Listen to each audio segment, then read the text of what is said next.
Mafia Atiq Ahmad और अरशद का murder करने वाले शूटर अरुण मौर्य का रिश्ता पानीपत की इस गली से है। इस वक्त हम विकास नगर में मौजूद हैं और बताया जा रहा है कि अरुण का जन्म इस मकान में हुआ था। ये वो मकान है, विकास नगर की गली नंबर 14 का ये मकान है। हमारे साथ इस वक्त जो है उसके दादा मथुरा दास जी है और इन्होंने एक बड़ा खुलासा ये किया है कि हमने अरुण को डांट कर यहाँ से भगा दिया था क्योंकि अरुण गलत संगत में पड़ गया था। दादाजी ये बताइए कि कब से वो ऐसे लोगों की संगत में आया और आपने उसके बाद क्या किया? 21 में पढ़ाई छोड़ी थी और उसके बाद में बस इधर से उधर घूमना ही रहना। बस अब हमें नहीं पता कहाँ जा रहा है कहाँ नहीं जा रहा है। जी। तो उसके बाद आप लोगों ने क्या किया जब उसका व्यवहार ऐसा हो गया? एक दो केस दर्ज भी हो गए उसके ऊपर। हाँ, उसके ऊपर फिर कर करा के जमात करा ली। उसके बाद में फिर समझो फिर रहने लग गया, जहाँ जन से फिर भाग गया गाँव में।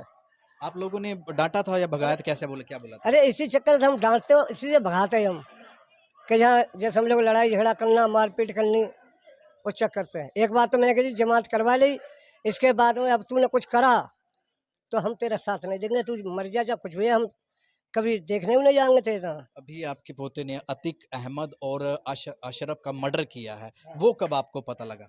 हमें तो कल पता लगा, कल जब यानी कि न्यूज पे देखा, जब हमें तो कोई पता ही नहीं था। क्या मानते हो, गलती की है लड़के ने आपको? गलती की है, गलती की है, सजा मिलनी चाहिए उसको। क्या सजा की मांग करते हो? क्योंकि दो लोगों की मर्डर किया है। हाँ, तो लोगों को कुछ ही जो कानून जो कर सके सो करे अपना, हम क्या कर सकते हैं? आप लोग उसकी वकालत या पैरवी नहीं? हम नहीं जफर करेंगे भाई, कुछ भी। दोनों में सवाल पूछ रहा हूँ। हम कुछ भी जो नहीं कर केस उस सकते, पर चल रहा है, आप लोग पैरवी करेंगे, वकालत करेंगे? नहीं करेंगे, हम नहीं करते कुछ भी। जो दिखे आपको सो करो। नहीं करेंगे। ना, स्वभाव कैसा था यहाँ पर उसका, लोगों वहाँ से? तो कोई गलत बता ही नहीं सकता, जितनी पब्लिक है किसी से पूछ के देख सकते हो मोहल्ला में। यहाँ किस तो तरह की बातें करता था? आप लोग क्या क्या समझाते थे उसको? तो बातें तो समझ लो, वही कुछ भी नहीं करता था, हमसे तो बुनता ही नहीं था वो, हमसे नहीं बात करता था। कैसे हम धमकावते तो बात ही नहीं करता था हमसे तो।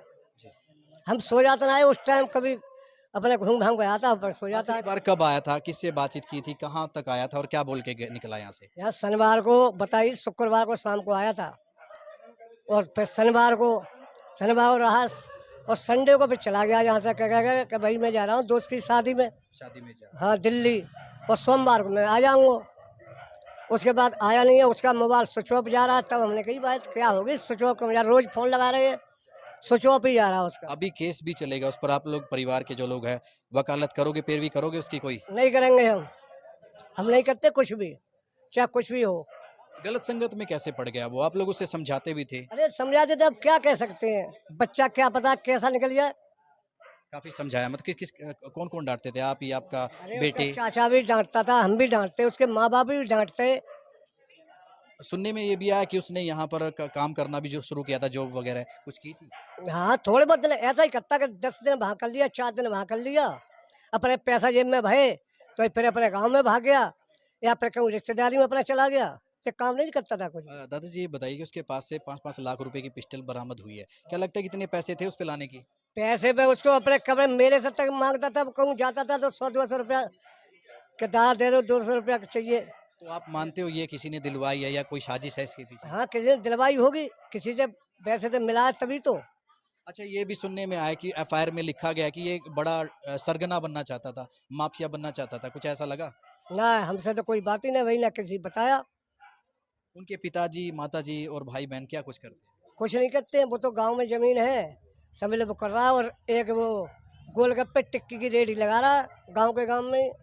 आपको अंदाजा था कि आपका पोता इतना बड़ा क्राइम कर देगा, पूरा देश देखेगा ना, ऐसा काम? ना, हमें क्या पता था ऐसा करेगा ये। मतलब छोटी मोटी लड़ाई झगड़े कर लेता है? हाँ, लड़ाई झगड़ा कर लेता था वो। मतलब एक सप्ताह पहले यहाँ पर आया था हाँ, तो घर के अंदर गया था, किससे बात की? पता नहीं, हम तो घर पे ही नहीं थे, ना तो हमारा वो छोटे वाला लड़का था, ना हम थे घर पे। कितने दिन में यहाँ पर आता था वो यहाँ पर? जहाँ तो कोई नहीं पता, 2-4 10-20 दिन बाद आ लिया, फिर चला गया अपने 2-4 दिन रख के। अब क्या चाहते हो इस केस में, कड़ी से कड़ी सजा मिले या क्या कुछ? जो कानून जो कर सके वो कर सके भाई, हम तो कुछ कह नहीं सकते इसके बारे में। तो ये अरुण मौर्य के दादाजी हमारे साथ थे, मथुरा दास जी, जिन्होंने कहा कि शुरुआत जब हुई तो उनको काफ़ी डांटा भी, केस भी दर्ज हुए, लेकिन समझाने पर भी अरुण नहीं माना और वो लगातार आगे बढ़ता गया, जिसके बाद इस एक बड़े हत्याकांड को अंजाम दिया। तो फिलहाल इनका ये भी एक बड़ी बात निकलकर सामने आई है। इन्होंने ये कहा कि वो उसकी पैरवी नहीं करेंगे, वकालत नहीं करेंगे और उसको कड़ी से कड़ी सजा मिलनी चाहिए। अपने सहयोगी के साथ प्रदीप रेड्डू, आज तक।